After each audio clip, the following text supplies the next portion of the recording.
All right, hello sixth graders. I hope this message is finding you well and healthy and happy.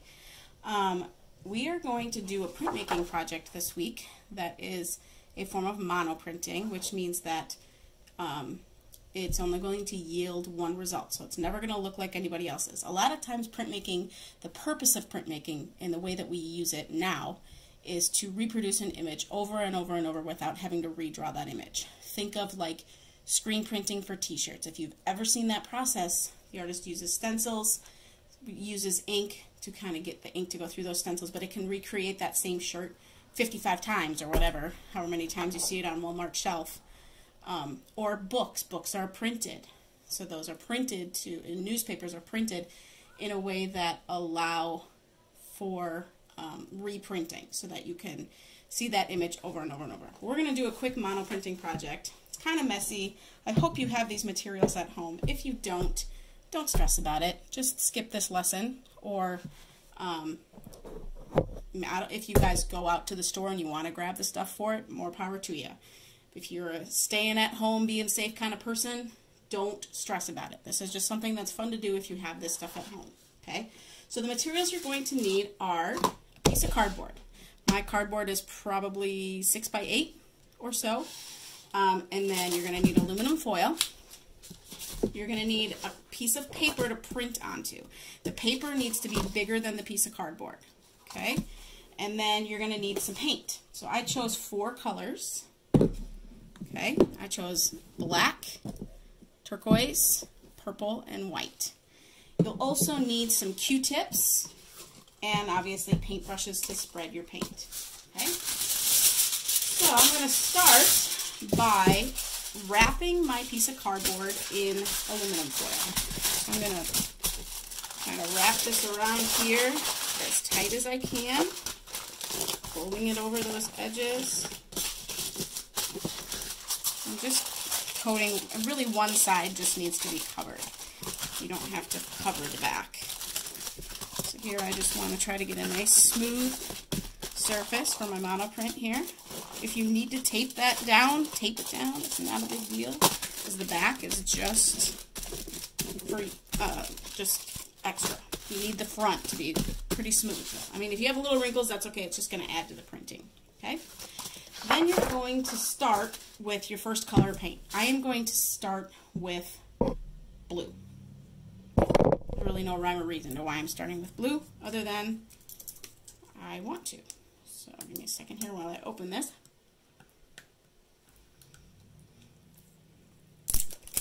Okay, and I'm going to put enough paint on there that I can spread it pretty thin, but I do want it to, I don't want it to dry before I get to the next step. Okay, so I'm going to spread this out, and I am a messy painter. Sorry. Apologizing to myself because I'm going to have to clean that up in a minute. Okay, so I've spread it pretty thin.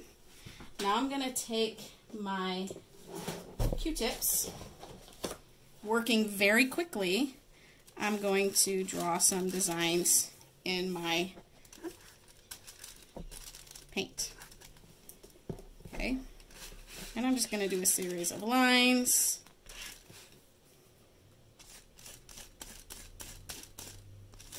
Okay, so there's my first print. I'm going to take my paper, and any of you that know me know that I love orange.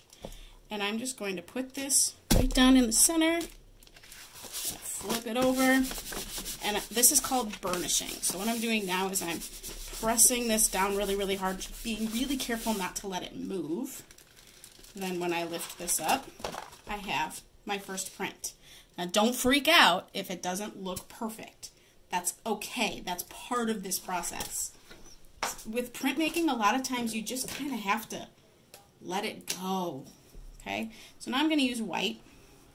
I'm not even going to wash off my printing plate because I want those colors to mix a little bit. Find another paintbrush here. And I'm going to spread this out. I'm going to need more than that.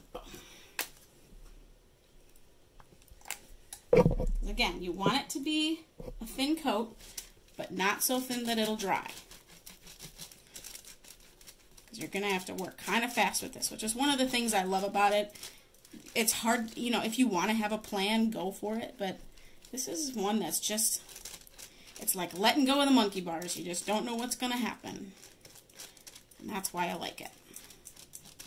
Get that nice and thin. Scrape off some of that excess there, a little too much. Okay, now I'm going to take my Q-tip again, do some more designs. Ooh, I just got paint on my shirt.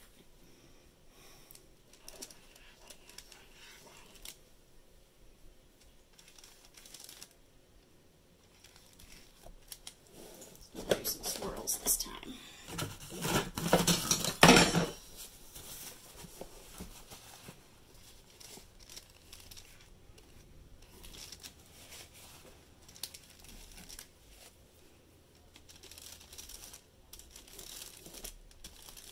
Okay. Now I'm going to take that print, and hopefully it's dried a little bit. Again, that paint should be pretty thin, so it should dry pretty quickly.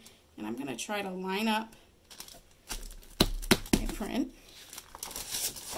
And I'm going to burnish it again.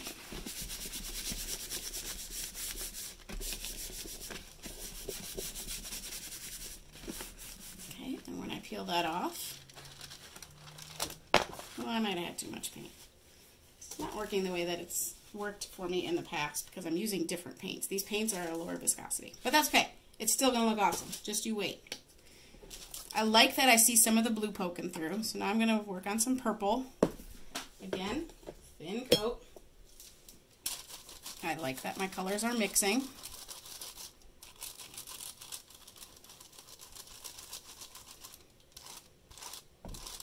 Take off some of the extra with my paintbrush.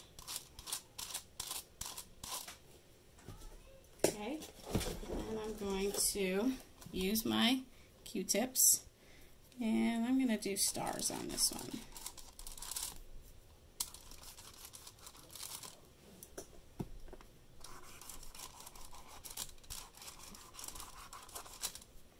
I really don't have a plan for this.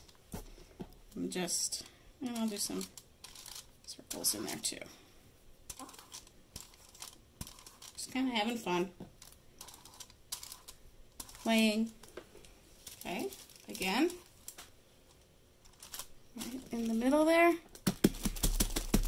Burnish it from the back or from the front, whichever's easier.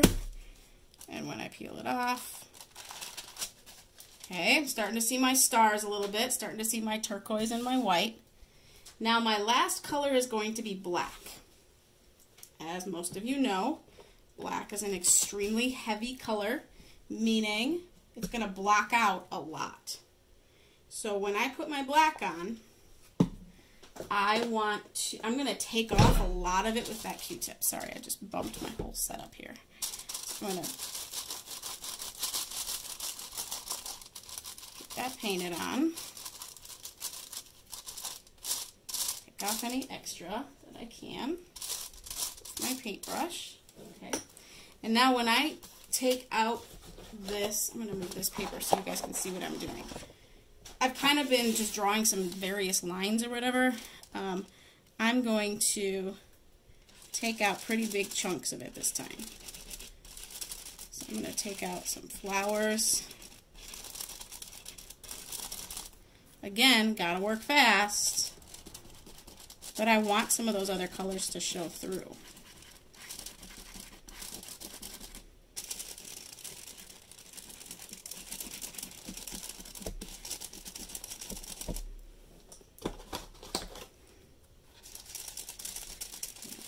Take out some of that, and then I think I'm going to do some stripes in the background too.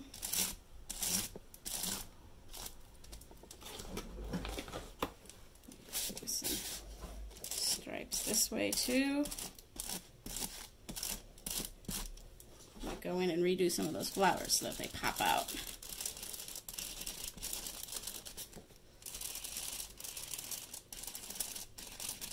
See how I'm taking out a lot more of the color this time? Because I really want those other colors to show through. Alright. Moment of truth, people. Here we go. Now, technically, if you wanted to do this more than once, you could, but the likelihood of you being able to draw the same thing on that block more than once is going to be low. So I'm going to take this off. It actually looks pretty cool. So it's going to be abstract, what you're drawing. If you were to go in and trim this up and frame it, I mean, it would look pretty neat. You could even go in now, once it's dry, because this is acrylic paint that I'm using anyway, you could go in and draw stuff over the top of it. But it's just kind of a fun, like, I want you to experiment. I want you to let go of the control, because that's something that is really difficult to do. It's something that's really hard to learn. I mean, you can do this as many times as you want, and I would be surprised if you were able to control the result.